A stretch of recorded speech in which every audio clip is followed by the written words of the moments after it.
to tell you about a lot of things today. I want to tell you about most of the things that I've done that haven't scaled, but how they have like led to scalability or led to more things in my business. I feel like we get so obsessed in this industry with like everything being scalable, that it absolutely like makes people make the craziest business decisions, all in favor of scalability versus in favor of building things that could create that later or could be really, really strong, like lead sources or income sources. Anyway, I feel like there's so much I want to say there. I'm also going to share with you guys something that I'm doing this year. I don't feel like I've talked about this publicly at all yet. But it's like a really big part of my world this year. And it was a decision I made that absolutely does not scale in any way, shape, or form. But I want to talk to you about it because I feel like that's helpful to hear these examples, because I feel like we always hear the opposite examples. And I feel like everything in our industry is so prioritized in this way of like, the only thing that matters is if something can scale. And I'm not saying scalability doesn't matter at all. Of course it does. Of course it's stuff that we think about. But we have to see that like every single move in our business doesn't always need to be that. And I feel like so many entrepreneurs will make those moves, but then they'll make themselves wrong for it. Or they'll have an idea for something like that, but then they won't do it because they think like, well, it doesn't do that. So anyway, that is what I'm here to talk about today. Hi, guys. Hi, Deidre. Hi, Dina. Hi, Emily. Hi, Lacey. Thank you guys all so much for being here. I so appreciate it. As always, we also do a giveaway for you being here and spending time with us in the middle of the day on a Monday, which I appreciate so much. So you're entered to win a $100 gift card or any of my products if you were here today. So thank you. Hey, Allison. Okay, so let's talk a little bit about some of the past things I've done, and then I'll get into what I'm doing this year. But I want to share with you what I've done, and then I want to point out like how this actually does lead to some version of scalability. Because again, the point isn't that like nothing should ever lead to more. It's just that like that doesn't always have to be the baseline question. Does that make sense? So obviously one of the most obvious things I do is I go really deep with my clients. Like I'm very available. I'm very in their businesses. Like I look at most pieces of like copy, let's say that they are putting out, I'm like very invested in like their launch strategy. I know when things are happening. I know when I'm like available to ask questions to every single day. I can probably tell you in some of my clients' businesses, like what the bonus is that we did 4 launches ago. Like sometimes they like joke about that. They're like, how the actual fuck do you remember that? But like, that's how deep I am. And nothing about that is scalable. But of course, there's the partnership model, which I've created that, creates scalability from that. Like the more that I'm in it with them, like obviously, like the more that leads to that. But I'm even going to take partnership out of it for the purposes of this conversation. You guys all know that's my model and that's how it works. And of course, that is where a lot of the like, scalability of my business has come in. But I don't want to talk about that too much for this conversation, just because that's not what most of y'all's models is. So I don't feel like it's as relevant. But if you guys have questions about that, obviously I'm happy to talk about it. But anyway, like that wasn't the main topic I was going to focus on, but of course, feel free to ask questions. But what being that in it with someone does, as an example for like, it's not endlessly scalable, but it often leads to a lot more, is one, it creates a ton of client retention, right? The fact that I, as an example, can remember the bonus we used on, 4 launches ago. There is value in being with and staying with a coach who's that in it with you and has that strong of a, kind of like context and memory related to like your business and what's worked and what hasn't, and what has gone really well and all of that. And so again, I don't think it's like the most scalable thing, but in terms of like looking at my business, retention is so high. That actually creates like a very simple, scalable business model when you continue to retain and you don't have the cost, right? Because a lot of scalability is also about what cost is getting output, and you don't have the cost of constant new client acquisition, right? So doing things that retain clients is really smart. Like I know that seems obvious, but I feel like what so much of our industry focuses on, hey, Michelle, happy Monday. I feel like what so much of our industry focuses on is how to just like pump more people through or get more in. But I guarantee you, you're going to have a business that has higher profit and less, output in terms of like what you have to spend if you retain more clients. So that's a huge one. And the second piece of that is happy clients create referrals, right? Like, and again, I'm not saying you're going to get enough referrals to like run a business forever, but if you have like 20 clients and all of them make one referral for you and you only need 20 clients at a time, did you just fill your whole roster for the next year? Or let's say it's not even like about 20, say it's you have 50 clients in a scalable group program and all of them are happy enough that they tell one person about it and then 20 people from that buy. Like that ripple is scalability because it's more results without more effort and or more expenses, right? Like that's the definition of scaling. It's not just like more at all costs or like a program that you can put an endless amount of people through, right? It's about your actual profit going up, right? It's not truly scalable if you're just making a ton of revenue, but your expenses are rising at the same rate, if not higher, or if not faster. Like that's not the same thing. Jeter says loyalty and retention over trends, here for it.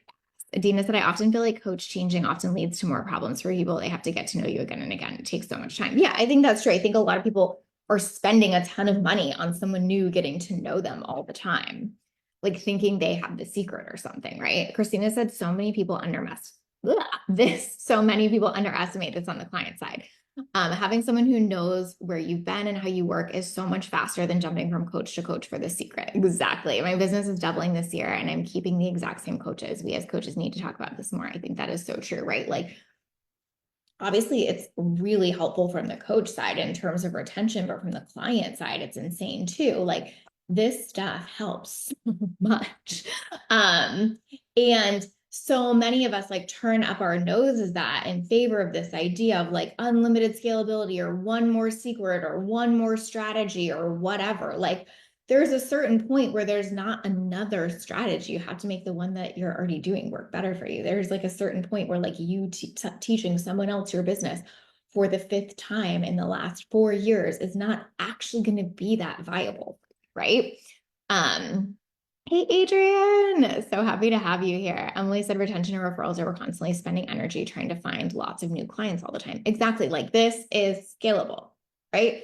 I literally got a message from one of my clients this morning and she was like, hey, I just wanted you to know I saw someone at an event and they knew I was your client and they asked all about it and I want you to know like how excited I was to tell them how amazing you are, and I was like, wow, that's so special. Like I wasn't even at this event. I don't even like I didn't even have to spend the money, let's say this, to fly to an event and to be present at the event and to pay to be at the event for my name to be being mentioned in the room of that event, right?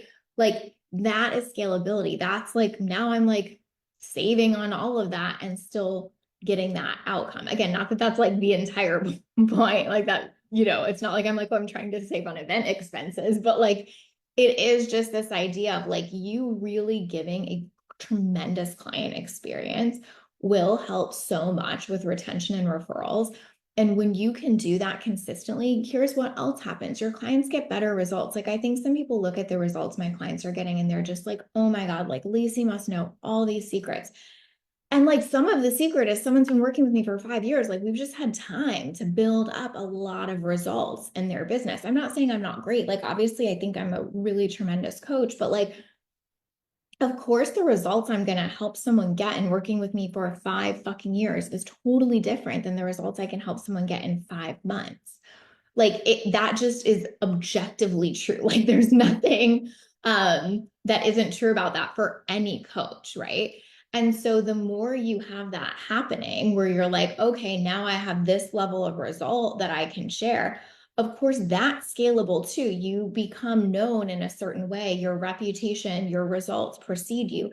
And so you have to do less work to convince people, to bring them over the line, to market, to whatever, right? Like I've probably run ads in total worth under 5K the entire time I've been in business. And most of the time it's been because I was like bored and fucking around. I wish that wasn't true, but it is. But my point in saying that is like, because a lot of this works for me. Like it is scalable to have someone stay and get some amazing results and then use those results to lead your marketing. Like that truly will create an absolutely scalable experience when you have happy clients getting incredible results. Like that is what's going to allow you to have to put out less in terms of marketing because you just get to share these transformations and to have to put less effort in because those clients are speaking for you, or because those results are speaking for you. So I just wanted to say like that part matters so much. And this is true of any program. Like obviously I'm talking about it from like my one-on-one experience, but like this is true of any offer that you have.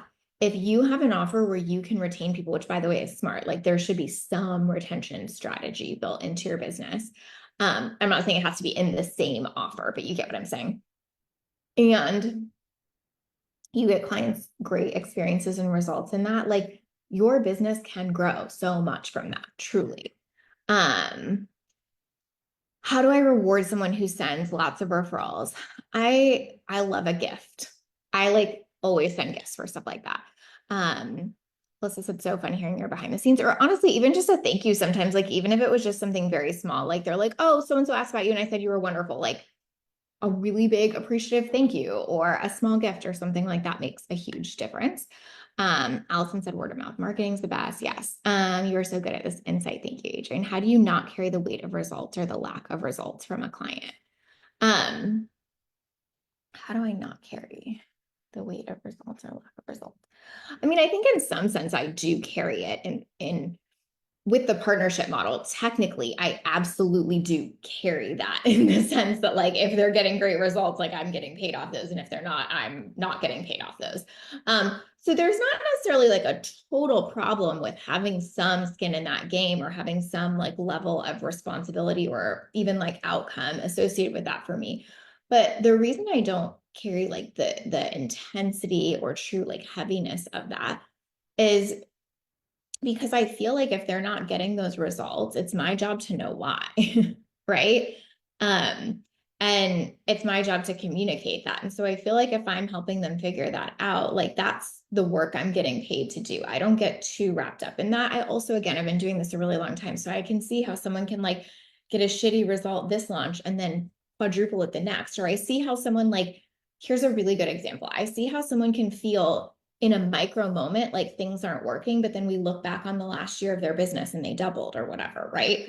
So I think I just have a broader view of it from doing it for so long and having clients over a long period of time. I think that's one of the values of retention too, is that it changes your perspective. Nikki said, love hearing your thoughts on this. I think every person in business is different and each can be looking for a different payoff. Some people are built for width and impact. Some people are built for depth. The satisfaction of staying congruent to how you're built feels so good and is so much more sustainable. Yes, totally, which leads to consistency and scale. Megan said, love the idea of sending a gift as a thank you for a referral. Yeah, I actually recently, I feel like I've referred quite a few people recently and received 2 gifts for that this week. It was lovely. Like they were like little, like kind of fun surprises. And so, yeah, I think that goes a long way for people. I don't think it's always required. Again, sometimes somebody's just like, like being nice. Like actually, I referred someone kind of casually recently and their team member reached out and they were like, hey, we'd love to send you like $100 referral rate. And I was like, honestly, don't. Like that was such a casual referral. You guys do great work. Like, thank you so much. Like all is well. Like sometimes we don't even need that, right? But I do think it can help. So another thing is like being willing to be accessible, I think is a thing I do that's pretty unscalable. I feel like for so many people in our space, like it's almost this like era of inaccessibility. Like I'm the only one that's ever answered my DMs. Like it might take me a week, but like I'm in there. I'm the one answering them. I'm doing that. Like, I want you to feel like you can DM me and get a response from me, at least to the best of my abilities. Like, I don't make that super pressured again. Sometimes I get to it. Sometimes I don't. Sometimes it takes a really long time, but I want you to know, like, you can email me, you can get me, like, and I don't mean in a way where I owe anyone anything. I actually don't feel like I do, in the sense that if it takes me a week to respond, like, I feel like that's fine. Like, I don't have a promise related to that. But I do feel like some level of like, I want to come on here and I want to hear your comments and I want to talk to you and I want to go in my stories and I want to chat with everyone about something, like having some level of accessibility. I think people get so freaked out by that. Like, oh my God, but if I'm the one in my DMs, then I have to answer everyone and it has to be this whole thing. And like, we create so much stress around that instead of being like, well, okay, I could be accessible and then I could just do that to the best of my abilities and not make it mean so much or make it such an intense thing. But I ultimately want people to feel like, hey, if you're working with me, like we are going to have connection. And so to feel like on the front end, there's absolutely no possible way to get that, I don't think is that helpful. Again, is it scalable, me being in my DMs all the time? Not really. Does it matter though? Like, do you know what I mean? Would it be better if someone on my team was answering all my DMs and you couldn't access me, but like at least we were getting them answered? Would it cost me more money to be paying someone to do that? Sure. Am I opposed to that? Never. I'm never opposed to paying money for someone to do something for me. But I'm just saying, like, from a true, like, are we looking at outcome or like, revenue versus expenses in a growth trajectory? Like, I've never seen how being completely inaccessible there is helpful. Again, I have some clients that absolutely do have team help in their DMs and stuff. This is not about any one strategy. The point I want to make is you can be accessible and still create really good scalable results from that. But at the baseline is being in your own DMs or answering some of your own emails. I'm hungry. I'm gonna eat lunch after this. I'm like, must have food on the brain. Or answering some of your own DMs, like, is that scalable when you're just looking at that action? No. When you're looking at all the things that come after that, like how many people that creates that then apply to one-on-one coaching with me, how many people feel like they have a connection with me and see me as the right person for them, like, yeah, that is what makes it work. Do you know what I mean? Emily said, if someone was just getting started with this kind of model, what would be your biggest piece of advice as you get started? Like go give, like truly, like go give an amazing experience. Like I really believe if you do that, things start to snowball. I feel like so many people focus on every other portion of that. They want their marketing to be perfect. They want the best branding. They want this. And like all of that stuff matters.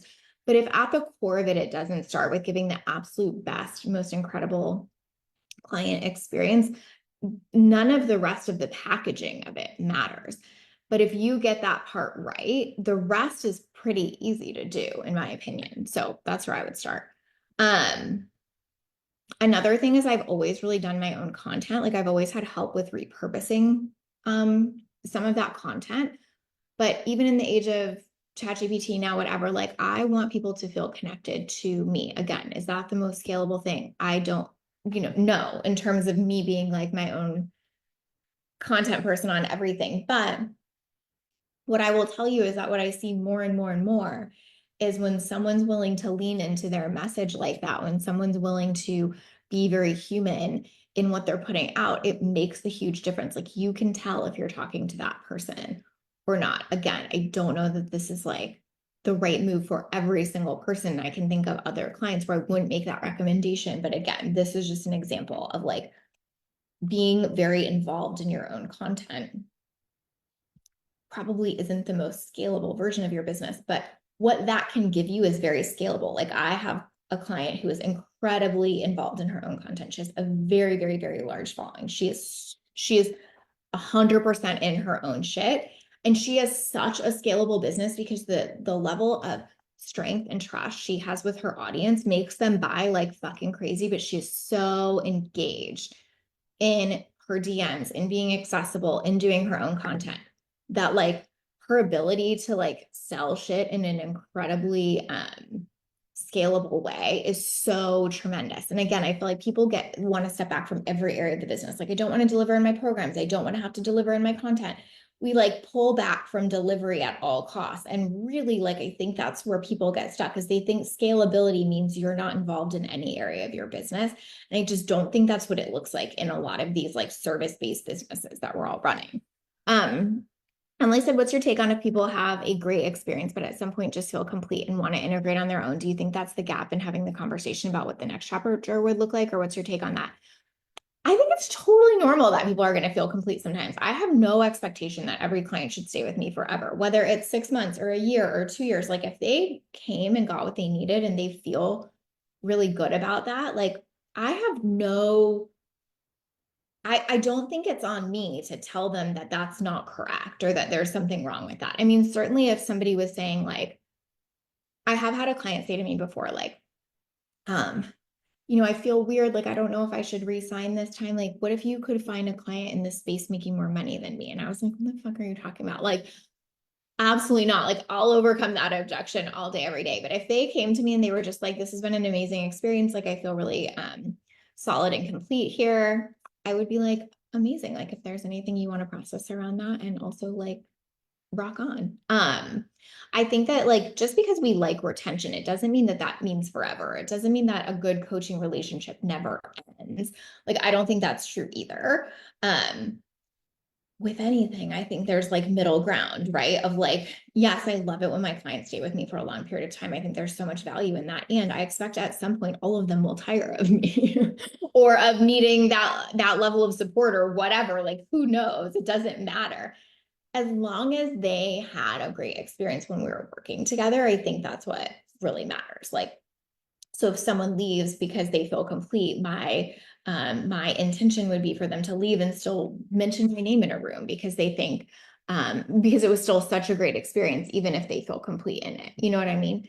I feel like sometimes we make longevity everything, and it's not that. A business model with retention built in is very smart. Any one client needing to stay forever is unrealistic and really unhelpful to you and them in a sense, because it almost puts you in this air of pressure of like, I have to keep them so happy that they never want to leave. And I don't think there's a way to do that, you know? Yes, Rebecca, being human, exactly. Okay, another thing that I would say that is very unscalable in my business, and then I'll get to the thing that I'm doing this year. This is the last other point I wanted to make. So having a wait list and saying like I am full and building demand there is like really goes against scalability in a sense. And then what it looks like to take people off the wait list, I feel like that's relevant to talk about right now, just because I have one-on-one applications open right now. And I don't know if I talk about this enough or if people understand, but the process of opening one-on-one applications is so intense. I think last round we had maybe 70 applications. I read every single application, usually at least twice. It is not scalable at all. I think our highest number ever was 110 at one time, like 110 applications at once. The amount of effort and energy that went into like really staying engaged in that process was extreme, I would say, in some ways. Um, and here's what makes it scalable on the other side. One, the amount of market research from that is absolutely unparalleled. I do not know where I could get as great of market research or industry insight as I do from those. Like that is worth every ounce of time. And it helps my business, not only my business, but my clients' businesses so much, being able to be that engaged and like, what's the pulse? What are people struggling with? What's going on? What's happening for people? What are their challenges? What are their fears? What's their goals? Like, that is absolutely insane in terms of value. So, like, yes, my input for, say, like reading 70 to 100 applications is very high, multiple times, right? And then, sometimes I reach out to people, I ask a clarifying question, I chat with them. I mean, the process is big. I have to be really careful around like when I do that. So I know I have space for that. But what comes out of it is so huge. Like truly, like for my business, that could sustain me for the next year in terms of like ideas, market, research, things I'm telling clients that I've learned or gained insight on or whatever. And I feel like this is what we don't talk about enough with scalability is like, where else would I be gaining that much insight? Like, yes, from my own clients, but like on a broader industry thing, what would I have to invest to get that much insight. What would I have to pay a team to go out and do all of that market research for me, report back to me, et cetera, et cetera. Like this is the stuff that really does create scalability, because now I'm going to take that and I'm going to help my own business. I'm going to get even more people on the wait list, because I like truly can tap into like what's going on for people. I can really understand that on a level that I don't think a lot of people get access to in their businesses. And I just feel like what people would normally do is be like, oh my God, I never want a process where I have to go through that many applications. Like my team has to filter it. I'm not looking at that. Absolutely not. Da, da, da, da. And you have to just stop for a second and be like, okay, that's fine. Is that true though? Or what do we actually need from this? What's going to help us grow far, far, far beyond just who we're picking for this round?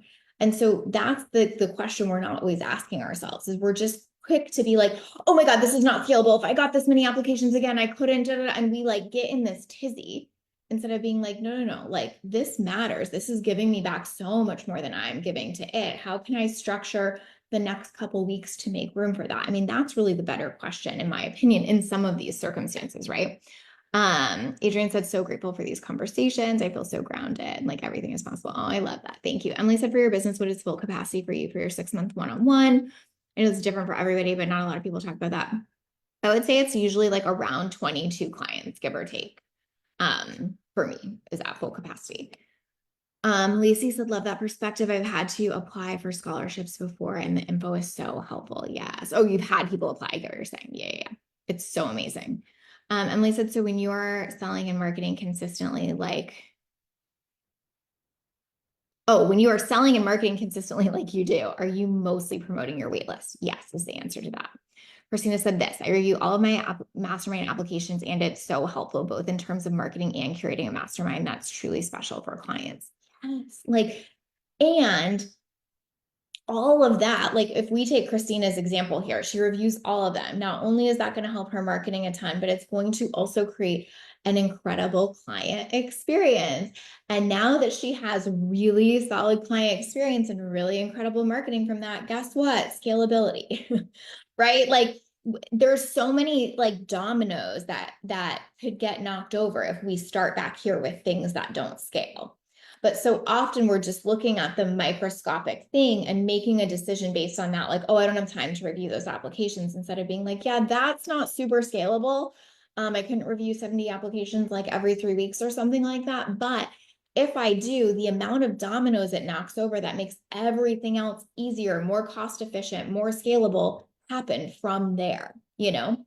Hey, good to see you. Okay, so the thing I'm doing this year that I'm like going all in on, I decided this in January. Well, maybe I think I decided this in January. Part of it is strategic and part of it was honestly just like a personal desire, I guess we could say. But I offered to all of my clients that I'm hosting an in-person event for them at my house in Tampa, free of charge. They did have to put down a very, very, very small, like $150 deposit just to like hold their spot, since we have to like make reservations and things based on that.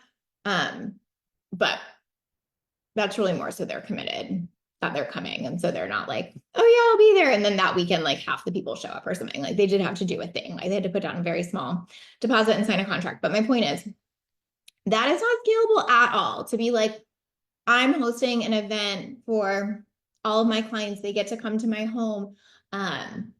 There's so much like cost associated with that you don't think about, right? In terms of like, I have to rent furniture. I have to have, event planning. I have to like, we're going to a dinner, like all of this stuff, like you'd be shocked. It adds up really quickly. So this is something I'm not making any money on. And I'm probably going to technically spend, or I don't want to say lose, because that's not the right way to say it, but that I'm spending like a very high amount of money on and not making any money on. Okay. Nothing about that looks smart. It doesn't look scalable. It doesn't look smart. Almost everyone would be like, you need to charge your clients to be there. Why are you not charging your clients more money? Wait, you're hosting an event. Like you could just charge people that aren't your clients too. And they could come to your house and you would make so much money off that. Right? Like you could look at that and be like, that is such a dumb business decision. But if you zoom out and look at it for the bigger picture, of all the things we just talked about: client experience, client retention, referrals, results. What was the other thing?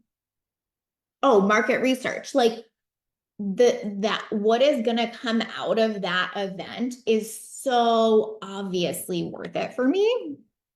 Um, Adrian said I so deeply want to do some in-person type of event. Yeah, I'm like very excited. Yes, okay, watch the replay. Thank you. Sounds amazing. Love, love, love hosting. Yes. So that is like my double down thing for this year. You guys usually hear me talk about it. I usually only do one new thing a year in my business. That is the only thing I'm doing this year. My team is focused on that. I'm focused on that. Um, I think we invited people in February. We're doing it in November. Like we've been building our clients up to this. We've been like, oh my God, this is so amazing. It's going to be so great. We're planning this whole time. Like it is taking up a vast amount of like time, energy, and resources. And nothing about that looks smart or scalable, but I promise you it will be. Those relationships, my clients feeling connected with one another, me getting to have them in my home, me getting to give them an incredible next level experience, is so amazing. And what's really cool, which I actually was not expecting, like I told you earlier, like say around 22 clients, I told my team like, oh, I think 12 to 15 people will say yes. Everyone basically, aside from like a couple people who can't for like various reasons, has said yes. So like it also shows me like clients really appreciate that. They want this experience. They want in person. And obviously one of the gaps, so to speak, in my model is they don't get community, right? Like they get me, but they don't get community. And so being able to fill that gap in my model is also creating retention, creating scalability. So we can take something that looks so ridiculous, so to speak, on the surface. And then when we get layers deeper, we're like, wait, that can help so much. Also, even just thinking about, and like, obviously this is not an expectation, but just to like play it forward so you guys could see like the not scalable to scalable.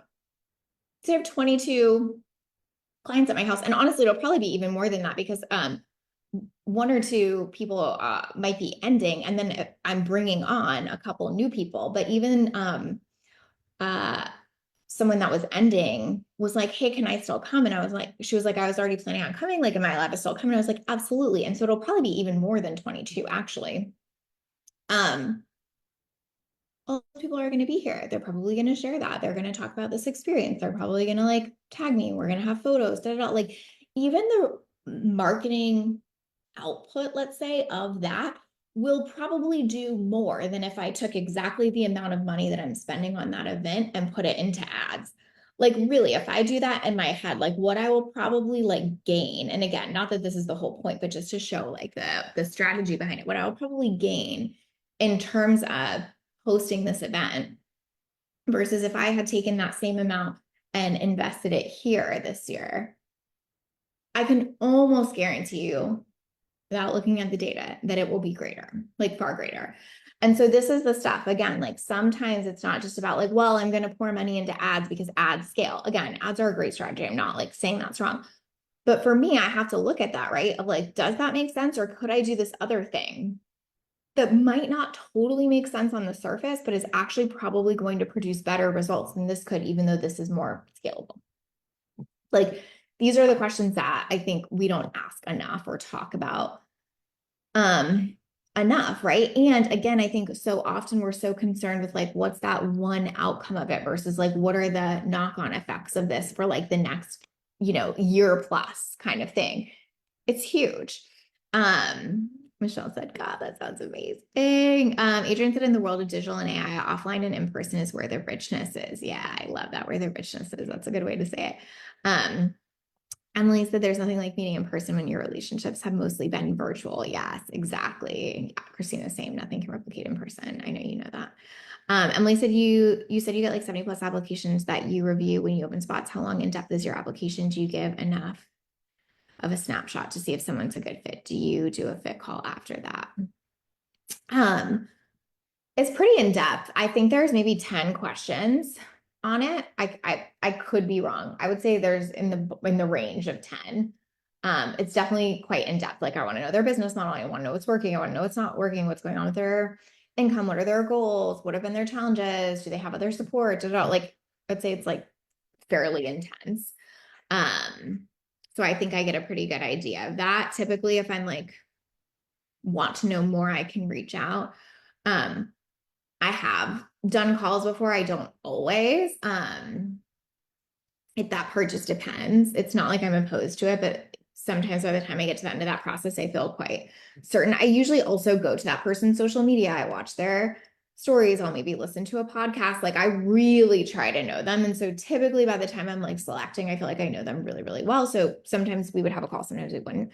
But yeah, it's pretty intense. Emily said, I want to go. Yes. So excited about it.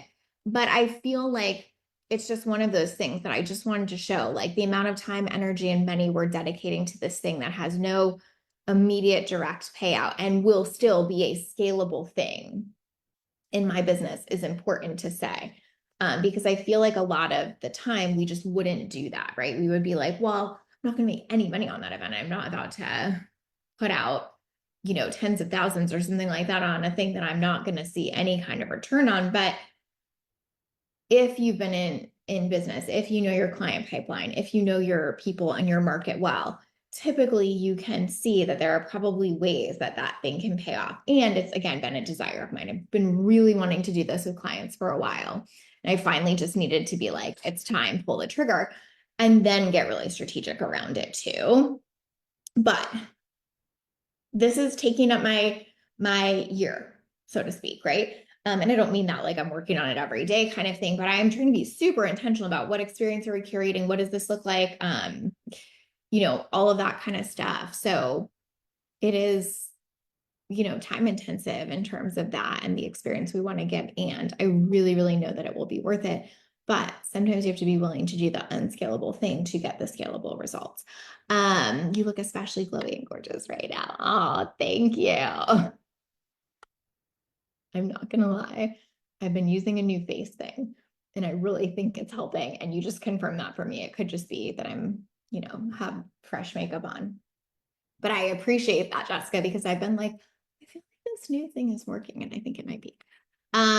You're so right about the online space being so focused on scalability that people miss the long-term investment payoff. Right. Like that's kind of the point I wanted to make today. Like most of the things I've done in my business have started out looking not scalable and then have led to a lot of like domino results that made everything less expensive in terms of output and easier in terms of input in my business.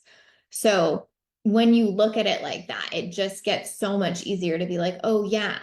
And I think this is where a lot of people get stuck when they're at a certain point of growth in their business because they stop doing a lot of what's already worked because they deem it not scalable, or they get crazy advice from coaches and the coach is basically like everything you're doing isn't scalable, so stop doing all of this stuff. And then all of a sudden a lot of what was working for them stops working and they almost can't trace it back. They're like, when did this break? Like what happened? And a lot of it is because we stopped doing anything that's not scalable, right? Or we stop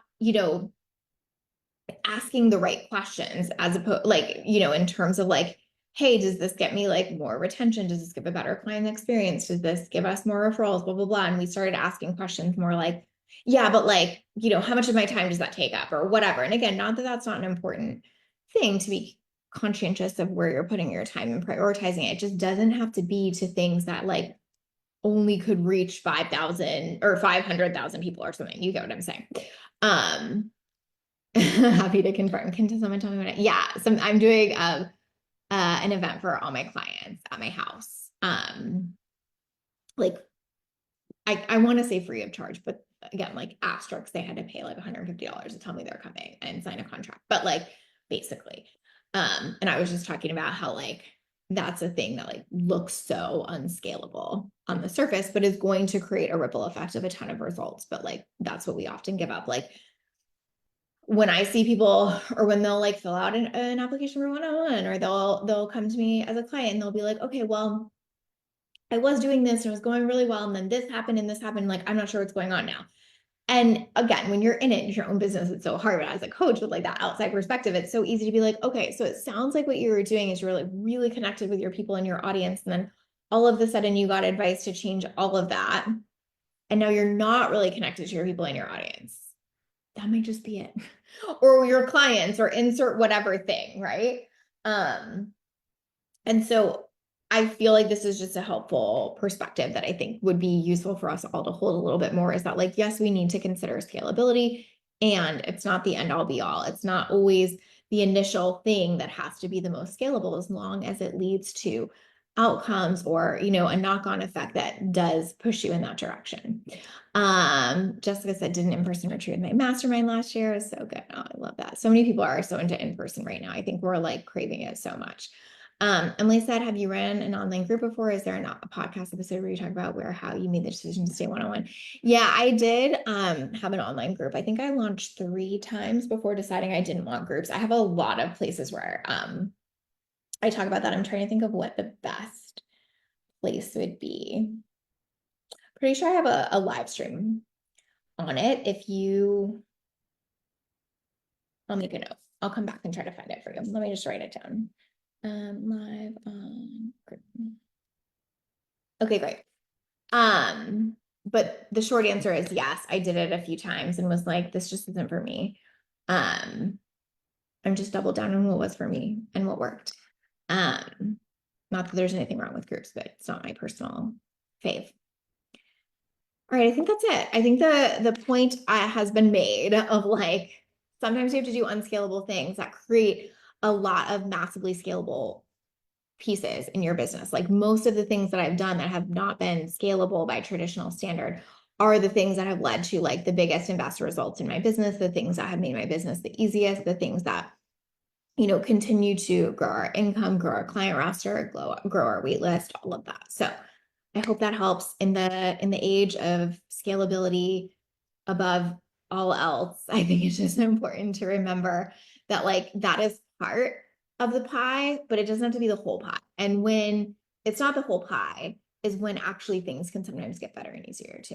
And you actually enjoy it more. Like I'm going to get to enjoy this so much. Like this event is going to be such a joy for me too. And I think it's really important to say that piece as well. So I hope this helps. I hope you guys have a beautiful week. Reminder, if you are on the wait list and you want to work together one-on-one, and now I can say this. Oh my gosh, wait, I should have put this in emails.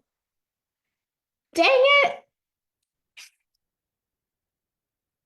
Note to self. I'm gonna write that down. But if you want to be at that event, anyone that applies for a one-on-one now is going to immediately get an invite to join us in November for that event. So I should have mentioned that in all of the emails I sent out regarding applications. I'm a moron.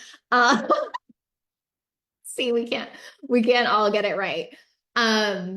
But anyway, part of that will be that you'll get to come to that event if that works for you. So applications are due Friday, and if y'all have any questions, let me know. All right, have a good week. Bye, guys.